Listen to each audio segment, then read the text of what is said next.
50 years of ரஜினிசம்ல ஒரு பக்கம் விழா எடுத்து கொண்டாடணும் போது ரஜினி வந்து அதுக்கு அவாய்ட் பண்ணிட்டேன், வேண்டவே வேண்டாம், ஒன்றும் நான் பெருசாக சாதிக்கலை அப்படின்னு சொல்லி புறக்கணிக்கிறதாகவும், ஆனாலும் அனைத்து நடிகர் சங்கமும் சேர்ந்து எப்படியாவது எடுக்கணும் அப்படிங்கிற ஒரு பேச்சுவார்த்தைகள் போய்கிட்டு இருக்கிறதாகவும் 75 வயது மனிதன் கூலிங் கிளாஸ் போட்டு வேல்பரி மேடையில் அவரே சொல்லியிருப்பார்.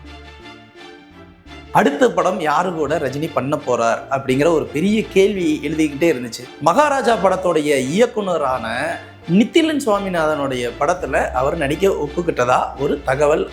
ரஜினி என்ன விஜயோட வழியில் போகிறாரா, விஜய் யாராவது ஒரு இயக்குனர் வச்சு படம் பண்ணாருன்னா உடனே அந்த இயக்குனரை தனக்கு கூப்பிட்டு அவங்களுக்கு வச்சு கதை கேட்குறாரு அப்படிங்கிற ஒரு பேர் அடிபட்டுக்கிட்டே இருந்துச்சு. புது கவிதை படத்தில் வர ரஜினிகாந்தை நம்ம மிஸ் பண்ணுறோம், தளபதி படத்தில் வர ரஜினிகாந்தை நம்ம மிஸ் பண்ணுறோம் அப்படின்னு வாய்க்கு நம்ம சொல்லிக்கிட்டே இருக்கோம். அப்படிப்பட்ட ஒரு ரஜினிகாந்தை இந்த படத்தில் நம்ம நிச்சயமாக பார்க்கலாம். கிட்டத்தட்ட ரஜினி 50 அப்படிங்கிறது ரஜினிசம் அப்படிங்கிற மாதிரி எல்லா இடத்துலையும் 50இசம் சும்மா காட்டுத்தீ மாதிரி வைரலாக போய்கிட்டே இருக்குது. ஒரு பக்கம் விழா எடுத்து கொண்டாடணும் போது ரஜினி வந்து அதுக்கு அவாய்ட் பண்ணிட்டேன், வேண்டவே வேண்டாம், ஒன்றும் நான் பெருசாக சாதிக்கலை அப்படின்னு சொல்லி புறக்கணிக்கிறதாகவும், ஆனாலும் அனைத்து நடிகர் சங்கமும் சேர்ந்து எப்படியாவது எடுக்கணும் அப்படிங்கிற ஒரு பேச்சுவார்த்தைகள் போய்கிட்டு இருக்கிறதாகவும் இது எல்லாமே நடந்துக்கிட்டு இருக்குது. இது ஒரு பக்கம் எப்படியாவது 50 இயர்ஸ் ஆஃப் ரஜினிசமில் இதை முடிச்சிடணும் அப்படின்னு கங்கணம் கட்டிக்கிட்டு ஒரு வட்டம் ஓடிக்கிட்டே இருக்குது. இன்னொரு பக்கம் 75 வயது மனிதன் கூலிங் கிளாஸ் போட்டு வேல்பரி மேடையில் அவரே சொல்லியிருப்பார். ஸ்லோ முதல்ல நடந்து போகிற மனிதனுக்குடைய மிகப்பெரிய டிமாண்ட் என்னென்னா, அடுத்த படம் யாரு கூட ரஜினி பண்ண போகிறார் அப்படிங்கிற ஒரு பெரிய கேள்வி எழுதிக்கிட்டே இருந்துச்சு. ஒரு பக்கம் ஹச் வினோத் கூட பண்ண போகிறாரு, மறுபடியும் மீண்டும் தேசியம் கூட பண்ண போகிறாரு, இல்லை ஒரு தெலுங்கு டைரக்டரோட பண்ண போகிறாரு, இல்லை ஒரு ஹிந்தி டைரக்டரோட பண்ண போகிறாரு, இல்லை இந்த பேனரோட பண்ண போகிறாரு, அவருடைய மகளுடைய படத்திலே பண்ண போகிறாரு அப்படின்னு பல விஷயங்கள் ஓடிக்கிட்டே இருக்கும்போது எதிர்பாராத ஒரு சர்ப்ரைஸாக மகாராஜா படத்தோடைய இயக்குனரான நித்திலன் சுவாமிநாதனுடைய படத்தில் அவர் நடிக்க ஒப்புக்கிட்டதா ஒரு தகவல் வந்திருக்கு. இதோடைய அதிகாரப்பூர்வ அறிவிப்பு இன்னும் கொஞ்சம் நாளில் வந்துரும்னே நம்ம நம்பலாம். மகாராஜா படத்துடைய இயக்குனர் நித்திலன் யார் அப்படிங்கிறது விஜய் சேதுபதியுடைய அந்த 50வது படமான மகாராஜா படம் ஒரு அழுத்தம் திருத்தமான ஒரு கதையை சொல்லுச்சு. அந்த படத்தில் ஒரு முக்கியமான ஒரு விஷயம் என்ன அப்படின்னா திரைக்கதை வடிவம். அந்த திரைக்கதை வடிவம் முன்னும் பின்னும் போடுறதுனாலும் குழப்பம் இல்லாமல் அதை காட்சி பண்ணி அதை வந்து தொடர்பு படுத்தியிருக்க விதம் தான் அந்த படத்தை நம்ம உட்காந்து ரசித்து லகிச்சு பார்க்க முடிஞ்சிச்சு. ஆனால் இந்த நித்திலனுடைய முதல் படமான குரங்கு பொம்மை எத்தனை பேருக்கு தெரியுங்கிறது தெரியல. குரங்கு பொம்மை படம் அப்படின்னாலே என்ன, ஒரு குரங்கு பொம்மை ஆளின் பாராட்டம் அப்படின்போது சுந்தர்சி படத்தில் வழக்கமான ஒரு காமெடி வைரத்தை கடத்துகிற மாதிரியான ஒரு காமெடி படமாக தானே இருக்கும் நம்ம நினைப்போம். ஆனால் குரங்கு பொம்மை படம் ஒரு சென்சிட்டிவான ஒரு முக்கியமான ஒரு அட்டம்ப்ட்னே சொல்லலாம். அந்த அட்டம்ப்ட் பார்த்தீங்கன்னா விதார்த்து வந்து நம்ம சாதாரண படம்னு நினைக்கும் போது விதார்த்தும் சரி, அவருடைய அப்பா வரும் இயக்குனர் எம்எம் திரு பாரதிராஜா அவர்களும் சரி, அவருடைய நண்பர் அவரும் தேனப்பன் அவர்களும் சரி, அதே மாதிரி வில்லன் கதாபாத்திரத்தில் வரும் குமரவேல் அவர்களும் சரி, ஒவ்வொரு கதாபாத்திர வடிவமைப்புமே ஒரு வித்தியாசமாக இருக்கும். அந்த படமும் திரைக்கதைக்கு வந்து ஒரு மிகப்பெரிய தாக்கத்தையும் ஒரு அழுத்தத்தையும் கொடுத்துருந்துருக்கும். அந்த படம் பார்க்கும்போது, அதுவும் இறுதி காட்சி பார்க்கும்போது நமக்கே படப்படக்கும். இந்த மாதிரியான ஒரு இறுதி காட்சியா, இப்படி ஒரு சாதாரண ஆளுக்குள்ளே இவ்வளோ பெரிய வன்மம் இருக்கா அப்படிங்கிற அளவுக்கு ஒரு நேர்த்தியான திரைக்கதைக்குள்ளே எமோஷனல் வேல்யூஸை கொடுத்துருந்துருப்பார். அதே மாதிரி தான் மகாராஜா படமும்.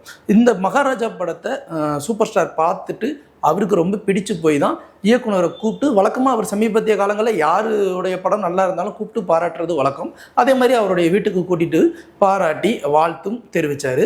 இப்போது அவர் ஒரு படத்துடைய கதை வழக்கமாக சொல்லுவார் இல்லையா, ஏன் நமக்காக ஒரு கதை இருந்தால் சொல்லுங்களேன் அப்படின்னு அவர் ஜாலியாக கேட்பார். அந்த மாதிரி தான் ஹச் வினோத் அடுத்து வந்து ரஜினி சாருக்கு ஒரு கதை பண்ண போகிறாரு அப்படின்னு ஒரு பேச்சு அடிபடும் போது எல்லாருக்கிட்டையும் சொன்னது, ரஜினி என்ன விஜயோட வழியில் போகிறாரா, விஜய் யாராவது ஒரு இயக்குனர் வச்சு படம் பண்ணாருன்னா உடனே அந்த இயக்குனரை தனக்கு கூப்பிட்டு அவங்களுக்கு வச்சு கதை கேட்குறாரு அப்படிங்கிற ஒரு பேர் அடிபட்டுக்கிட்டே இருந்துச்சு.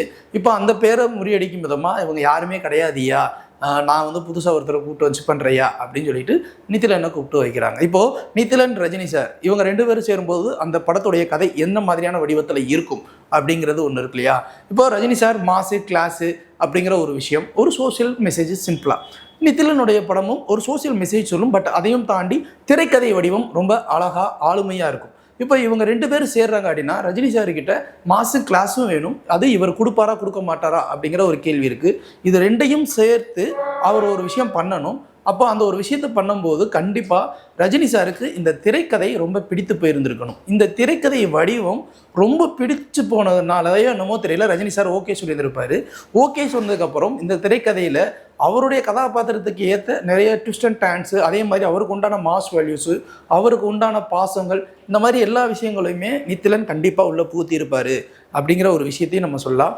இன்னொரு விஷயம், பர்சனலாகவே 2 பேருமே ரொம்ப ஹம்பிள் அண்ட் ரொம்ப சிம்பிள். இவங்க எப்போவுமே எங்கே பார்த்தாலும் நித்திலன் நீங்கள் நேரில் பார்த்து ஹலோ வணக்கம் சார் எப்படின்னு பேசுனீங்களா, அவர் தன்மையாக தான் பேசுவாரே தவிர ஒரு இடத்துல ஒரு சின்ன தலைக்கணமும் இல்லாத ஒரு மனிதர்.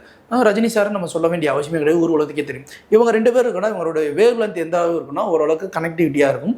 ஆனால் நித்திலன் கொஞ்சம் ஸ்லோவாக எடுக்கக்கூடியவர், சூப்பர் ஸ்டார் கொஞ்சம் ஃபாஸ்ட்டாக இருக்கக்கூடியவர். ஸோ இந்த ஒரு பிரச்சனையை எல்லாத்தையும் தாண்டி இவங்களுடைய ஸ்கிரிப்ட் ஒர்க் ஒன்றா ஒத்து போகுது அப்படின்னா அந்த படம் ஒரு வெறும் மாஸ் ஹீரோ ரஜினிகாந்த் அப்படிங்கிறது மட்டும் இல்லாமல் ஒரு நடிகர் ரஜினிகாந்த், எப்படி முள்ளும் மலரும் ரஜினிகாந்தை நம்ம மிஸ் பண்ணுறோம், 6லிருந்து 60 வரை ரஜினிகாந்தை நம்ம மிஸ் பண்ணுறோம், புது கவிதை படத்தில் வர ரஜினிகாந்தை நம்ம மிஸ் பண்ணுறோம், தளபதி படத்தில் வர ரஜினிகாந்தை நம்ம மிஸ் பண்ணுறோம் அப்படின்னு வாய்க்கு வாய் நம்ம சொல்லிக்கிட்டே இருக்குமோ அப்படிப்பட்ட ஒரு ரஜினிகாந்தை இந்த படத்தில் நம்ம நிச்சயமாக பார்க்கலாம்.